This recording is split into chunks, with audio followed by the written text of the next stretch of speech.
الحمد لله الحمد لله الحمد لله الحمد لله الحمد لله الحمد لله الحمد لله.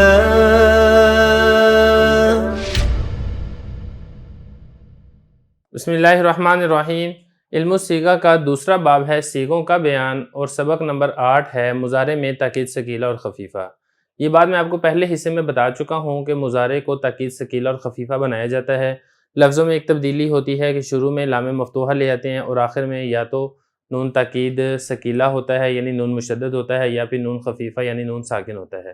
باقی یہ کہ ہر ایک صیغے کے اندر کچھ نہ کچھ تبدیلی ہوتی ہے. وہ تبدیلی کیا ہوتی ہے، کیسے ہوتی ہے، وہ ہم آج کے سبق میں پڑھیں گے. حضرت فرما رہے ہیں کہ جو پہلے 5 صیغے ہیں اس کو 5 بھی بنا سکتے ہیں، 4 بھی بنا سکتے ہیں، کیونکہ جو تفعلوا ہے وہ واحد مؤنث غائب بھی ہے، واحد مذکر مخاطب بھی ہے. اگر آپ علیحدہ علیحدہ کریں گے تو 5 ہے، اگر آپ ان دونوں کو ایک ہی شمار کریں جیسے کہ حضرت نے ایک ہی شمار کیا تو پھر یہ 4 صیغے بنتے ہیں. تو یہ 4 صیغے ہیں یفعلوا، تفعلوا، افعلوا اور نفعلوا، ان میں نون ثقیلہ کا ماقبل مفتوح ہوتا ہے. یہ پہلا مسئلہ ہے.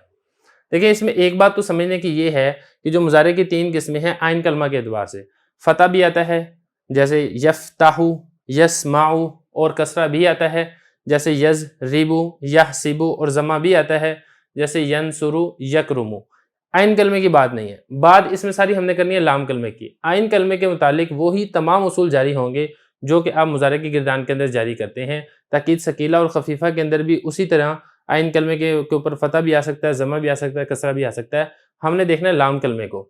اب دیکھیں، اب حضرت فرما رہے ہیں کہ ان 4 صیغوں میں نون ثقیلہ کا ماقبل مفتوح ہوتا ہے. یعنی جب آپ نے آخر میں نون ثقیلہ لگانا ہے، شروع میں لام مفتوحہ لگا دیا اور آخر میں نون تاکید ثقیلہ کا جب آپ نے لگانا ہے تو نون تاکید ثقیلہ سے پہلے والا حرف ماقبل کہتے ہیں پچھلے حرف کو، اور ماقبل حرف ہے یہ لام. جیسے یفعلوا میں لام ہے، تفعلوا میں افعلوا، نفعلوا، ان پر آپ نے فتح دے دینا ہے.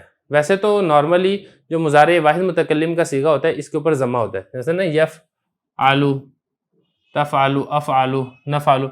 عین کلمہ پہ جو بھی ہو، ضمہ ہو، کسرہ ہو، فتح ہو، اس سے غرض نہیں ہے. لام کلمہ کے اوپر ضمہ ہوتا ہے. لیکن جب آپ اس کو تاکید ثقیلہ میں لے کر جائیں گے تو جب آپ آخر میں نون تاکید ثقیلہ کا لگائیں گے ان 4 صیغوں میں یہ جو لام ہے اس پر ضمہ نہیں آئے گا بلکہ لام کے اوپر آپ نے فتح دے دینا ہے. یفعلوا سے بن جائے گا لیفعلن، تفعلوا سے بن جائے گا لتفعلن، افعلوا سے بن جائے گا لافعلن، اور نفعلوا سے بن جائے گا لنفعلن.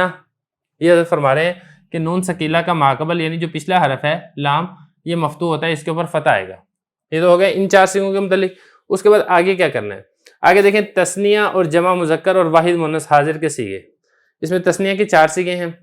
اس میں تثنیہ مذکر غائب ہے، تثنیہ مؤنث غائب ہے، تثنیہ مذکر مخاطب ہے اور تثنیہ مؤنث مخاطب ہے. 4 صیغے اس میں یہ ہو گئے. 5واں صیغہ ہے جمع مذکر. جمع مذکر کے 2 صیغے ہیں، ایک جمع مذکر غائب ہے اور دوسرا جمع مذکر حاضر ہے. کل 6 صیغے ہو گئے. اور 7واں صیغہ ہے واحد مؤنث حاضر. تضربین، یتفعلین، تفعلین، تفعلین. یہ کل بن جائیں گے 7 صیغے.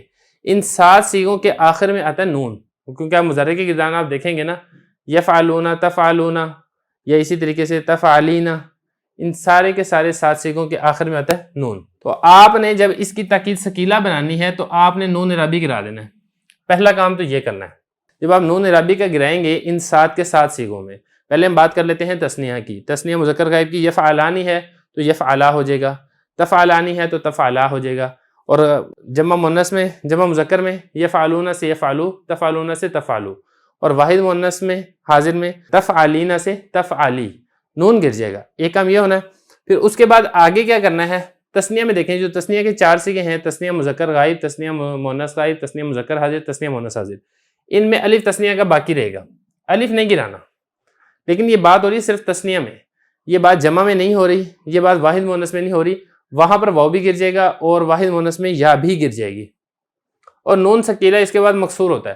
اب اس میں کرنا یہ ہے کہ جب آپ نے ان سارے صیغوں کے آخر سے نون گرا دیا، جو ان کا اپنا اوریجنل نون تھا مضارع کا، آپ نے یہ گرا دیا. یہاں پہ جگہ نہیں ہے، نہیں تو میں آپ کو ایک ایک صیغہ لکھ کے بتاتا، لیکن انشاءاللہ جب آگے ہم اس کی گردان کریں گے تو میں وہاں پر آپ کو ایک ایک صیغے کے اندر لکھ کر تبدیلی میں آپ کو سمجھاؤں گا. تو آپ نے کیا کرنا ہے کہ نون ثقیلہ جو آپ نے لگانا ہے، اس نون ثقیلہ کو آپ نے مکسور لے کر آنا ہے، آپ نے مفتوح نہیں لے کر آنا. دیکھیں یہاں پر جو ہے نا یفعلوا، تفعلوا، افعلوا، نفعلوا، اس کے آخر میں جو نون سکیلہ لگتا ہے اس نون سکیلے کے اوپر آتا ہے فتح اور اس سے ماقبل بھی مفتوح ہوتا ہے. لیکن یہ جو باقی 7 سیغے ہیں ان کے آخر میں جو نون سکیلہ کا لگے گا اس نون سکیلہ کے آخر میں کسرہ آئے گا. یہ فرما رہے ہیں الف تثنیہ باقی رہتا ہے اور نون سکیلہ اس کے بعد مکسور ہوتا ہے. یعنی الف تثنیہ کے بعد جو ان کا اوریجنل نون وہ گر جاتا ہے اور نون سکیلہ کا لگ جاتا ہے اور اس کے اوپر آ جاتا ہے کسرہ. جیسے یہ مثال دی انہوں نے لیفعلانی، دیکھیں یہ تھا یفعلانی، یفعلانی تھا، آخر سے جو اس کا نون تثنیہ تھا وہ آپ نے گرا دیا، نون تثنیہ گرا دیا، لیکن جو الف تثنیہ کا تھا یہ والا الف، یہ الف باقی رہ گیا. شروع میں لام لگ گیا، لام تاکید ثقیلہ کا، آخر میں نون تاکید ثقیلہ کا لگا تو اس پر آ جائے گا کسرہ. لیکن یہ جو الف تثنیہ کا تو باقی رہتا ہے، لیکن جو جمع ہے، جمع مذکر غائب ہے یا جمع مذکر حاضر ہے، اس کا جو واو یہ گر جاتا ہے، اس کا واو گر جاتا ہے، لیکن اس واو سے پہلے والا جو ضمہ ہے وہ ضمہ باقی رہتا ہے تاکہ وہ حذف شدہ واو کے اوپر دلالت کرے. یہ کہہ رہے ہیں نیز جمع مذکر کا واو اور اسی طریقے سے جو مؤنث حاضر کی یا ہے تفعلین ہے، یہ جو یا ہے یہ یا گر جاتی ہے، لیکن اس یا سے پہلے جو لام پر کسرہ ہوتا ہے یہ کسرہ باقی رہتا ہے اور واو سے پہلے ضمہ باقی رہتا ہے اور یا سے پہلے کسرہ باقی رہتا ہے. جیسے آگے حضرت نے مثال دی اس کی لیفعلن لتفعلن. اب یہاں پہ دیکھیں یفعلون تھا، یفعلون تھا، آخر سے نون تو گر گیا کیونکہ ہم نے پہلے پڑھ لیا کہ جب آپ نے تاکید ثقیلہ خفیفہ بنانا ہے تو آپ نے نون گرا دینا ہے. نون گر گیا لیکن اور نون سے پہلے والا جو واو تھا وہ واو بھی آپ نے گرا دیا ہے، لیکن واو سے پہلے جو لام پر ضمہ ہے وہ لام پر ضمہ باقی رہے گا اور آخر میں نون لگ جائے گا. اور یہ جو نون ہے یہ نون مکسور نہیں ہوگا، بلکہ کیونکہ نون مکسور جو ہے وہ تو لگے گا صرف تثنیہ کے صیغوں میں، یہ نون ہوگا مفتوح. اور اسی طریقے سے تو یہ بن جائے گا لیفعلن، اور اسی طریقے سے لتفعلن، یہ ہے غائب کا صیغہ، یہ ہے حاضر کا صیغہ. اور جمع مؤنث میں، جمع مؤنث غائب میں اور حاضر میں یہ کیا ہوگا یہ بتا رہے ہیں. جمع مؤنث غائب اور جمع مؤنث حاضر میں نون جمع اور نون ثقیلہ کے درمیان الف لے آتے ہیں، یہ اگلا مسئلہ ہے. لیکن یہاں پہ حضرت نے پہلے اگلے مسئلے کی طرف ہم بعد میں جائیں گے، پہلے واحد مؤنث کا آپ دیکھ لیں. واحد مؤنث کے حضرت نے مثالیں لکھی. واحد مؤنث میں یہ ہوگا لتفعلن، یا گر جائے گا، یا سے پہلے جو لام پر کسرہ وہ کسرہ باقی رہے گا اور آخر میں آپ نے بالکل ایسے ہی نون مفتوحہ مشدد لے آنا ہے. یہاں تک بات کلیئر ہوگی. اس کے بعد آگے ہے جمع مؤنث غائب اور جمع مؤنث حاضر. اس میں کیا کرنا ہے دیکھیں، اس میں جمع مؤنث پہلے آپ غائب کا صیغہ دیکھ لیں، وہ ہے یفعلنا جیسے یفتحنا، اور اسی طریقے سے حاضر کا صیغہ ہے تفعلنا جیسے تفتحنا، یا پھر یفعلنا جیسے یضربنا، اور تفعلنا جیسے تضربنا. جمع مؤنث غائب اور جمع مؤنث حاضر میں نون جمع ہوتا ہے.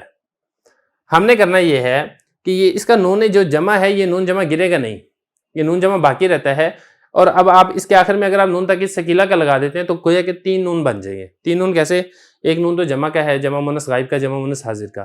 2 نون بن جائیں گے تاکید ثقیلہ کے، کیونکہ ثقیلہ میں جو نون ہوتا ہے نا وہ نون مشدد ہوتا ہے، اور جب نون کے اوپر تشدید ہو تو گویا کہ وہاں پہ 2 نون ہوتے ہیں، ایک ساکن اور ایک متحرک.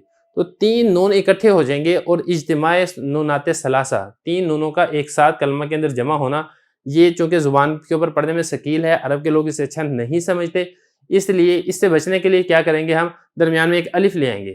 درمیان میں جب الف لے آئیں گے تو پھر 3 نون اکٹھے نہیں آئیں گے بلکہ 2 نون ایک ہو جائیں گے اور ایک نون الگ ہو جائے گا، درمیان میں الف کا فاصلہ آ جائے گا. تو اجتماع نونات ثلاثہ کی خرابی سے ہم بچ جائیں گے. جیسے فرما رہے ہیں کہ جمع مؤنث غائب اور جمع مؤنث حاضر میں نون جمع اور نون ثقیلہ کے درمیان الف لے آتے ہیں تاکہ 3 نون کا اجتماع لازم نہ ہے، 3 نون اکٹھے ہونا لازم نہ ہے. جب مثال سے بات سمجھ آئے گی، جیسے لیفعلنانی. اب اس میں ذرا دیکھیں، لیفعلنا تھا، لیفعلنا تھا، اس کے آخر میں اگر آپ نے، میں یہاں پہ لکھ بھی دیتا ہوں لیفعلنا، اس کے آخر میں اگر آپ نون تاکید ثقیلہ کا لگاتے ہیں تو یہ ایسے بن جائے گا لیفعلنن. تو دیکھیں یہاں پر اجتماع نونات ثلاثہ ہو جائے گا. تو ہم نے کیا کرنا ہے، ہم نے اس نون کے بعد الف لے آئیں گے، اور الف لائیں گے تو پھر آخر میں جب نون تاکید ثقیلہ کا لگے گا تو پھر 3 نون اکٹھے لازم نہیں آئیں گے. لیکن ایک فرق اور بھی کرنا ہے، وہ فرق ہم نے یہ کرنا ہے کہ اس میں جب آخر میں آپ نون تاکید ثقیلہ کا لے کر آئیں گے، اس کے اوپر آپ نے فتح نہیں لگانا، آپ نے اس کے اوپر کسرہ لگانا ہے. لیفعلنانی لتفعلنانی، ان دونوں میں بھی نون ثقیلہ مکسور ہوتا ہے. تو خلاصہ کیا نکلا، نون ثقیلہ مفتوح کب ہوتا ہے؟ الف کے بعد جب بھی آئے گا نون تاکید ثقیلہ اس کے اوپر کسرہ آئے گا، چاہے وہ تثنیہ کا آپ نون تاکید ثقیلہ بنائیں، چاہے آپ وہ جمع مؤنث کا نون تاکید ثقیلہ بنائیں. اور اس کے علاوہ نون تاکید ثقیلہ وہ مفتوح ہوگا، چاہے تو یہ واحد کے صیغے ہوں، چاہے جمع مذکر کے صیغے ہوں، چاہے واحد مؤنث مخاطب کا صیغہ ہو. یہاں تک ہمارا یہ والا سبق مکمل ہو گیا. اب اس کے پارٹ 3 کے اندر جو باقی تفصیل ہے وہ ہم انشاءاللہ وہاں پہ کریں گے نون تاکید خفیفہ کے متعلق.